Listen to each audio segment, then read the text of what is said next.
아멘. 오늘 마태복음 좋은 땅에 떨어졌다는 것은 그 말씀을 듣고 잘 깨닫는 사람을 두고 하는 말이다. 그 사람은 100배 혹은 60배 혹은 30배 있는다. 여러분 100배 열매를 맺으시는 그런 믿음 되시기를 바랍니다. 그런데 100배 열매를 맺기 위하여 꼭 한 가지만 말씀드리겠습니다. 우리가 신앙생활을 하다 보면 유혹이 옵니다. 예기치 않은 일이 생기고 다른 문제가 생기고 그 역경을 넘으면 영광이 있다 하고 믿고 하나님을 더욱더 신뢰하면서 하나님의 일을 첫 번째로 생각하면서 그대로 하나님에 대한 신뢰로 살아가는 것, 이것이 매우 중요합니다. 그걸 하나님께서 보고 계십니다. 근데 다른 유혹적인 일들이 생겼을 때 이 사람이 하나님을 첫 번째로 놓으면 하나님은 그 사람을 첫 번째로 놓으십니다. 하나님에 대한 정성을 세 번째, 네 번째로 놓으면 하나님도 그에 대한 일을 세 번째, 네 번째로 놓으십니다. 우리는 여러 어려운 일이 옵니다. 살다 보면 데드 포인트라는 그런 죽음의 순간 같은 위험한 일도 옵니다. 그러나 데드 포인트를 넘기면 그 뒤에는 저 뒤에는 영광이 하나님께서 주시는 영광이 있다는 것을 알고 나가는 사람이 바로 좋은 땅이며 100배 열매를 맺을 사람입니다. 데드 포인트란 말은 제가 찾아보니까 마라톤을 할 때 뛰는데 어느 순간 온몸에 너무 힘들어지고 온몸의 에너지가 근육으로만 다 가고 심장은 터질 것 같고 숨은 가쁘고 그 다음에 머리는 멍해져서 이제 더 이상 할 수 없다. 온몸이 막 조여오니까 더 이상 할 수 없다. 머리는 계속적으로 그만둬라. 이제 포기해라. 머리는 계속 그렇게 얘기하는 순간입니다. 그래가지고 죽을 것 같은, 이대로 더 뛰면 죽을 것 같은 극한의 고통과 위기감이 옵니다. 너무나 힘든 순간이 옵니다. 그걸 마라톤에서 데드 포인트라고 합니다. 뛰다 보면 그 순간이 오는데 신기한 것은 그 순간을 넘기면 그 순간에 포기하지 않고 계속 뛰면서 넘기면 신기한 것은 몇 분 후에 몸에서 이상한 게 어디에서 힘이 나는지 힘이 나게 되고 마음이 편안해진다는 겁니다.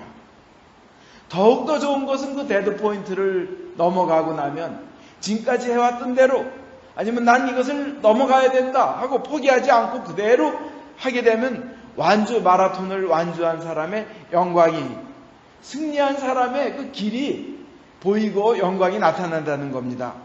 결국은 성공한 사람의 자리가 펼쳐진다는 겁니다. 우리 인생에는 반드시 그런 것이 오게 되어 있습니다. 그것이 한국말로는 네 글자로 있는데 뭐라 그러죠? 고진감래라고 합니다. 고생하고 난 다음에 정말 단 것이 온다는 거죠. 근데 고진감래를 해석해봐라 그러니까 어떤 사람은 고생을 진탕하면 감기 몸살이 온다 이러는 사람이 있어요. 고진감래를. 근데 정말 고진감래입니다. 어려운 순간이 올수록 100배의 열매를 맺는 옥토가 되기를 원하신다면 어려운 순간에도 오히려 하나님의 일을 첫 번째로 하고 하나님의 약속을 믿으면서 나아갈 때 하나님도 그 사람에게 첫 번째 자리를, 첫 번째 기도 응답을 내주실 겁니다. 보스턴 마라톤에 지난번에 테러가 일어났던 보스턴 마라톤 코스가 그런 그 데드 포인트가 오는 것을 이용한 코스라고 합니다. 맨 처음에 16마일 정도는 편안하게 이 내리막길로 갈 수 있다고 합니다. 그래서 막 시작할 때는 막 사람들이 막 환호하고 잘 다녀오라고 잘 뛰라고 하고 자기는 신발도 새거 좋은 거 옷도 좋은 거 입고 이 좋은 날씨에 뛰기 시작합니다. 16마일 약간의 내리막길이라고 합니다. 뛰기가 너무 좁습니다. 그 16마일. 여러분 근데 말이 16마일이지 여기서 16마일이면 우리 엑sit 695 22서부터 16마일이면 엑sit 6까지 가야 되는 거예요. 그러면 굉장히 먼 거리입니다. 거기까지를 뛴다고 생각해 보세요. 근데 거기까지는 편한 길이라는 거예요. 그 다음에 핫브레이크 힐이라는 것이 나타납니다. 여기 이렇게 경사져서 올라가는데 심장이 터질 정도로 힘든 코스를 만들어 놓은 겁니다. 근데 지금까지는 내려오기는 쉬웠습니다. 그렇지만 16마일이 보통 뭐 그렇게 쉬운 건 아니죠. 내려왔지만 이제 나는 할만했다 했는데 그 다음에 핫브레이크 힐이 나타나면 사람들이 거기서 주저앉고 거기서 포기하기 시작합니다. 나는 뛸 만큼 뛰었는데 이런 언덕이 나타나다니, 인생에 이런 어려운 일들이 나타나다니 하면서 그것이 나타납니다. 근데 거기 코스를 디자인한 사람들의 의도는 뭐냐면 여기서부터는 참된 사람, 정말 뛸 수 있는 사람, 정말 그 아마추어가 아니고 정말 뛰어서 승리할 사람을 골라내는 그 코스라는 겁니다. 우리 신앙생활도 그게 있습니다. 여기 올라가는 여기서는 지금까지 뭐 멋있게 차려입고 멋있게 신나고 즐거운 걸로만 마라톤을 생각하고 또는 믿음 생활을 생각하고 왔던 사람들이 이 하트브레이크 힐이라는 걸 만나고 나면 거기서 주저앉고 맙니다. 다 떨어져 나갑니다. 난 더 이상 못한다. 그리고 거기 올라가면서는 아까 말씀드린 대로 데드 포인트라는 것이 와가지고 나는 이제 더 이상 할 수 없다. 근데 사실은 그 코스는 멋스러운 사람, 믿음을 무슨 액세서리로 장신구로 생각하고 온 사람, 마라톤도 무슨 대충 어떻게 잘난 체 하려고 온 사람, 애인한테 떨어지게 쿨하게 보이려고 온 사람, 이런 사람들을 다 엘리미네이트, 제거하는 작업이 거기서 시작되는 겁니다. 우리 믿음도 그렇습니다. 정말로 강한 사람만 남아야 되는 코스가 있습니다. 중요한 것은 그 순간에 거기 올라갈 때는 아무도 누가 대신해 줄 수 없다는 겁니다. 나 혼자 해야 됩니다. 심장이 터지고 숨이 깔딱깔딱 넘어갈 것 같고 이제는 머리에서는 됐다. 네가 여기서 더 뛰면 뭐 하겠느냐. 그 다음에 이것을 왜 내가 시작했나 후회스럽고 고통스럽지만 여기서 내가 이 언덕을 넘으면 언덕 넘어 저쪽에는 영광의 자리가 기다리고 있으며 정말 다른 사람 떨어져 나간 사람들이 누릴 수 없는 기쁘고 좋은 길이 저기에는 기다리고 있다. 저 언덕 너머에는 핫브레이크 힐 너머에는 실제 그 어려운 보스턴 마라톤을 완주하는 사람들의 그 영광이 기다리고 있는 겁니다. 하나님도 우리 믿음 생활에서 우리가 그것을 이겨나가기를 원하시고 그리고 그것을 이겨나가고 우리가 도저히 중간에 앉아서 쓰러졌다 하더라도 하나님께서는 손잡아서 이끌어 주시는 겁니다. 우리가 최선을 다하는 것을 보고 우리는 그래서 주님을 향한 노력, 주님을 위해서 바치려는 노력, 몸부림치며 최선을 다할 때 주님께서도 가장 좋은 것으로 응답하셔 주시는 줄 믿습니다. 그 순간에도 이 핫브레이크 힐이 왔을 때, 데드 포인트가 왔을 때도 주님을 원망하지 않고 주여, 지금까지 이끌어준 주님께서 앞으로도 인도해 주실 줄 믿습니다. 저는 저에게 힘주시는 그분을 통해 무엇이든지 할 수 있습니다. 이렇게 고백하면서 좋으신 하나님을 온전히 신뢰하는 그 고백과 몸부림을 하나님은 보고 계시며 그런 사람만이 받을 수 있는 상을 주신다는 겁니다. 우리 인생의 그런 데드 포인트들, 핫브레이크 힐이 왔을 때, 교회 또 믿음의 그런 순간들이 왔을 때 거기는 정말 진정한 믿음의 용사들, 장군들을 걸러내는 코스가 되는 겁니다. 가정에 어려운 일이 있을 수 있고 애들이 어려운 일들이 있을 수 있고 사업에 어려운 일들이 있을 수 있고 건강에 어려운 일들이 있을 수 있습니다. 반드시 그런 순간이 옵니다. 근데 나 혼자 견뎌내야 됩니다. 그리고는 내가 지금 얘기할 수 있는 분은 하나님 한 분밖에 없습니다. 대신해 줄 수가 없어요. 거기서 내가 견뎌내고 끝까지 충성스럽게 오시고야 마시는 하나님, 그리고 그분의 약속을 반드시 지켜주실 좋으신 하나님을 믿고 입에서 고백하며 나갈 때 하나님은 하나님 귀에 들린 대로 해주시는 겁니다.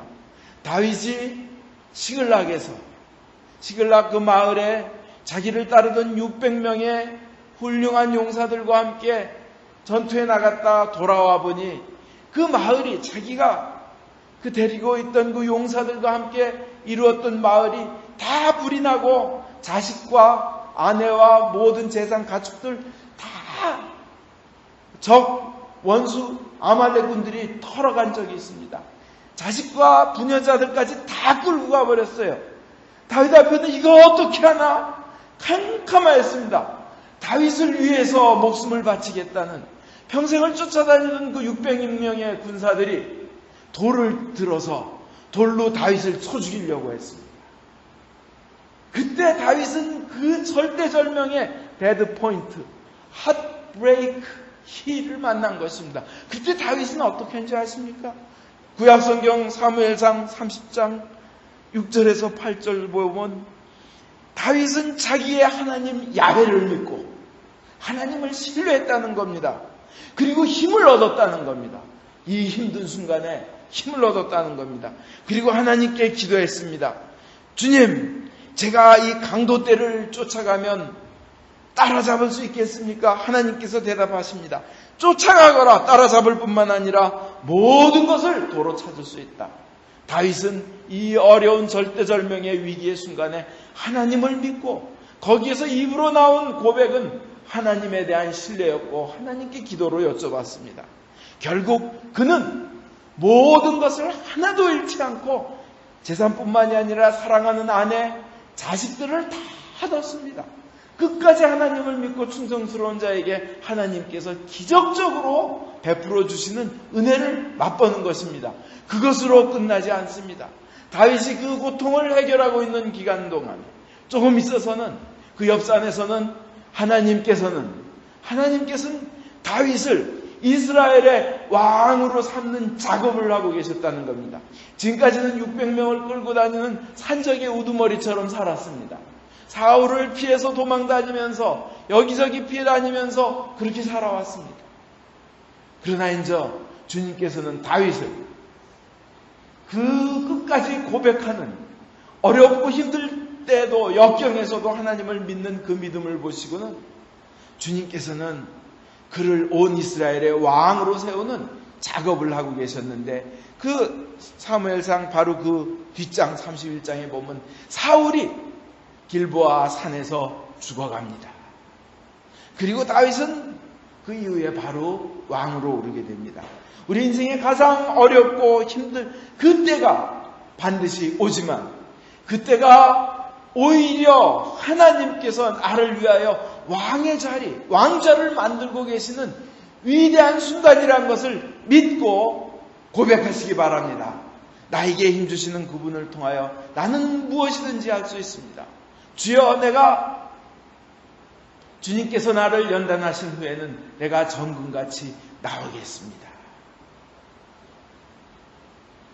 일을 행하시는 이, 일을 지어 성취하시는 이, 그 이름을 야훼라 하는 이가 이르노라. 너는 내게 부르짖으라. 내가 응답하겠고 네가 알지 못하는 크고 비밀한 일을 이루리라. 우리는 어려울 때 그렇게 고백하시기 바랍니다. 그래서 주님께서 저 이 고통의 언덕, 이 역경의 산, 이 업힐, 핫브레이크 힐, 이 데드 포인트, 이것을 넘어가려고 몸부림치는 우리를 위하여 마련해 주신 저 산 너머에 있는 영광의 자리, 하나님께서 마련해 주시는 귀하고 귀한 그 자리, 그걸 우리는 바라보고 나가야 될 줄 믿습니다. 그 믿음을 가지고 있는 이가, 그 믿음을 가지고 끝까지 하나님을 신뢰하고 고백하는 이, 그 믿음을 가지고 하나님을 가장 첫 번째 얻는 이가 바로 100배의 열매를 맺을 사람이며 하나님으로부터 100배가 아니라 수십만 배, 수백만 배의 영원한 은혜와 은총과 축복을 받을 사람인 줄 믿습니다. 그 믿음을 가지고 여러분 인생의 역경과 어려움을 이겨나가며 100배의 축복을 받는 여러분 또 저 되기를 주 예수 그리스도 이름으로 축원드립니다. 아멘.